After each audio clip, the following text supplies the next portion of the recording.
So our final award tonight is the Spirit of Stonewall Award. I'll give you a bit of the history of this award, because it's only been known as the Spirit of Stonewall Award for a few years. Before that, it was called the David Pook Award. And David Pook, who is that, you might ask? And he was the partner of Pete Marhoon, our first goalkeeper.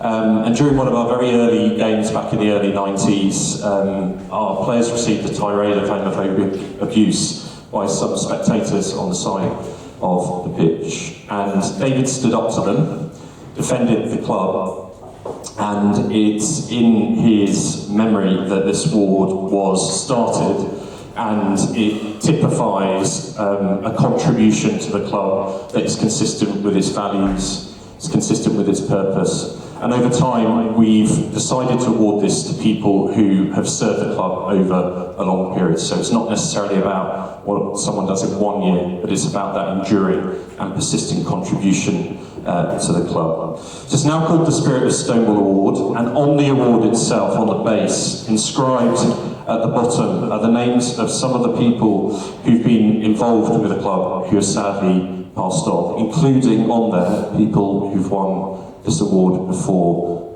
the most recent of which, and someone who gave me a lot of support when I became chair, was Liam Jarnacki on the back. So a very meaningful and important award. The winner of the Spirit of Stonewall Award this year has been part of the club for over 20 years and has done a variety of roles in that time, both on field and off. He's been a player, manager, committee member, and now a wise old he's also been part of the very select few of Stonewall FC managers who have ever won a domestic cup competition. As manager of the reserves, as they were known then. He's participated in a variety of tours and won multiple gold medals with the Stonewall Lions. His most recent tour was to Torremolinos earlier this year. He was also a really crucial person in helping the club take the most people the club had ever taken, I think, to a games, but I don't know if Sydney came close, but in 2018 we took around 80 participants, 3 full squads to Paris, and this individual was instrumental in helping with that. So he's still actively involved and supportive of all. And some of the things people said about him, I'll just convey a few now. He goes out of his way to make people feel welcome across the teams and a part of the club's history. He's a fantastic role model within the club, especially with supporting new and experienced players. He lives and breathes our values and sets a standard for all. So this award is picked by the committee. The committee have decided that this year that award should go to a person who has been a fantastic support for me in my time as chair, and in particular as a member of the committee for a number of years. Raf, I know how much you love the club, and I want you to know how much the club loves you.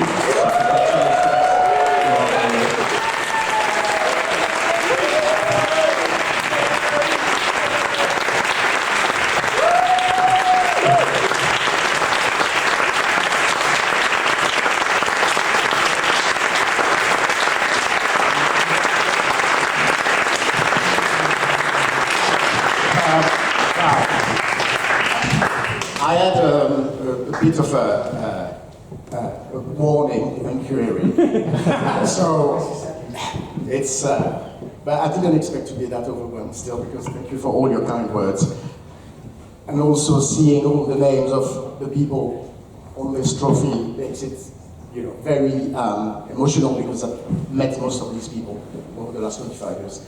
I could ask ChatGPT to create a speech, and I could ask it to make it just slightly shorter than Alex Harris. But I didn't stipulate shorter. So I'm just going to read what I actually did write earlier.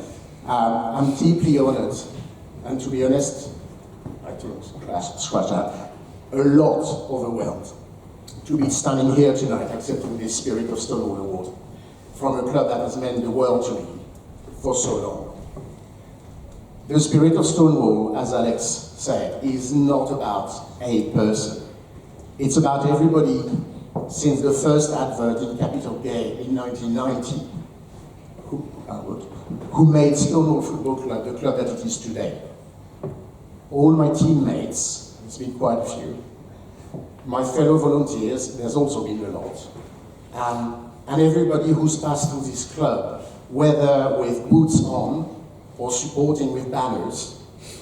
This award has my name on it, but it's for all of us and all of you. All of us who put on a Stonewall kit, even once, manage week in, week out, give time to organize, support a team, have a partner in the club. All of us make a difference to show the world that sliding tackles and sequins can coexist, and that football doesn't have to be straight or toxic. However small your contribution may be, this award is yours. When I first stepped onto the pitch for Stonewall 25 years ago, I wasn't sure what to expect. My first thought was actually, coming from a straight football club in a small town in France, my first thought was, what the hell happens in the shower?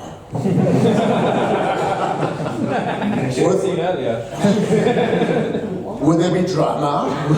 Yes, of course, it was a gay club at the point, and it's LGBT, and it still got like a lot of drama. Would there be glitter? Would people actually pass the ball?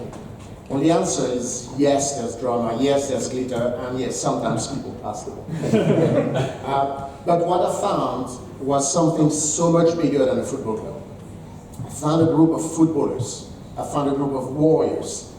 Some diva, quite few defenders, a couple of drag queens, who came together to do something brave and bold.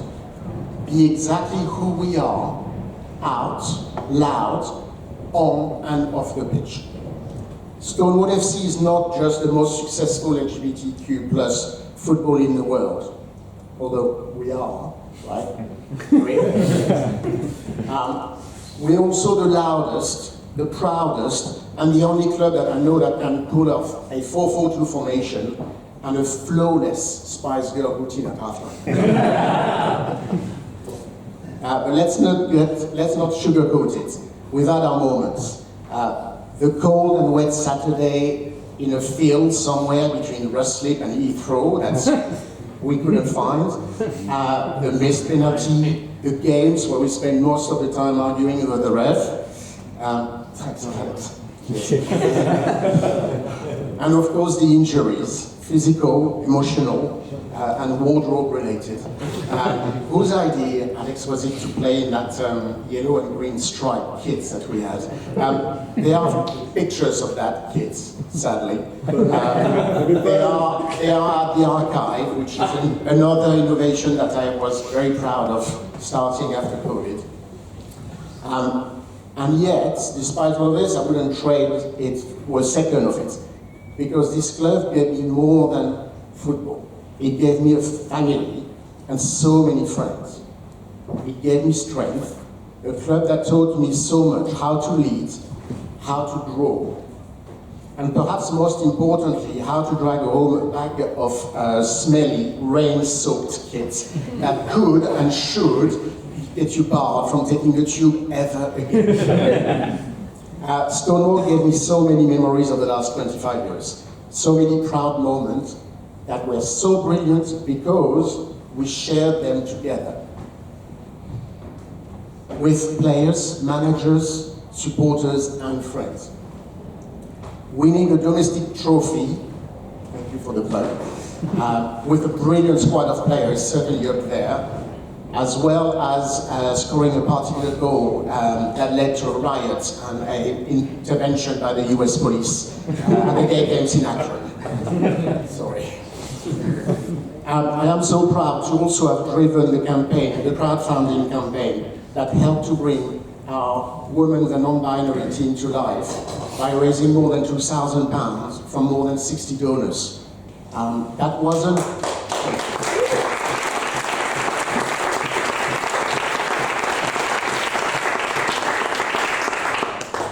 wasn't just about creating another squad. It was about claiming space, It was about making sure that our pitch reflects the full spectrum of our beautiful, brilliant, queer community and all our allies. This club is more than just football, it's a chosen family. It's where we've stood side by side through victory and losses, not just in games, but in life. Where we've celebrated goals and medals and supported each other through heartbreak, illnesses, death, and the ongoing fight for dignity and equality. I would like to thank, in particular, my husband, Martin.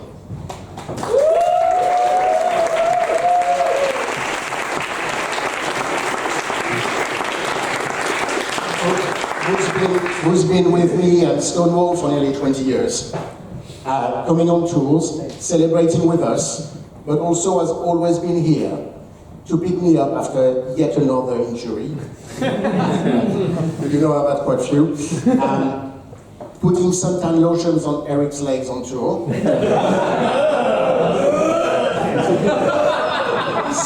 Someone had to.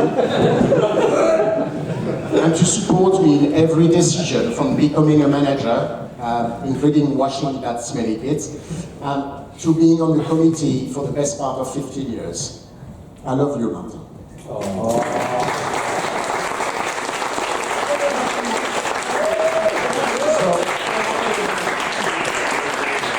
Stonewall Football Club, thank you for the bottom of my heart for this award, for the memories, and for believing that a football pitch can be a place for pride, unity, and freedom.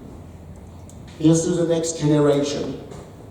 May you play loudly, love openly, and never stop fighting for the world we deserve.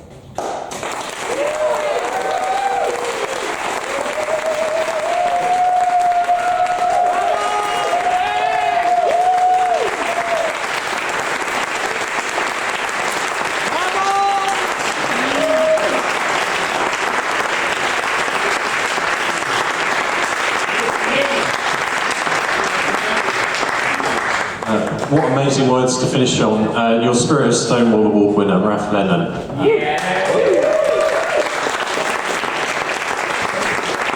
So that's the end of formal business. We'll be back again next year. As I said, we've got the Lyon tour coming up. We've got the Prides, London Pride, Trans Pride, Black Pride coming up. You'll also hear from us about how you can get more involved with the club. It really does rely on all of us to come together to make a success of it.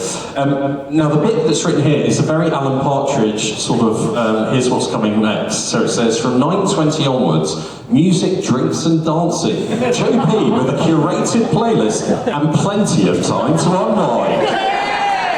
Karaoke optional. So that is what I understand is next, so enjoy that, have fun. Thank you again.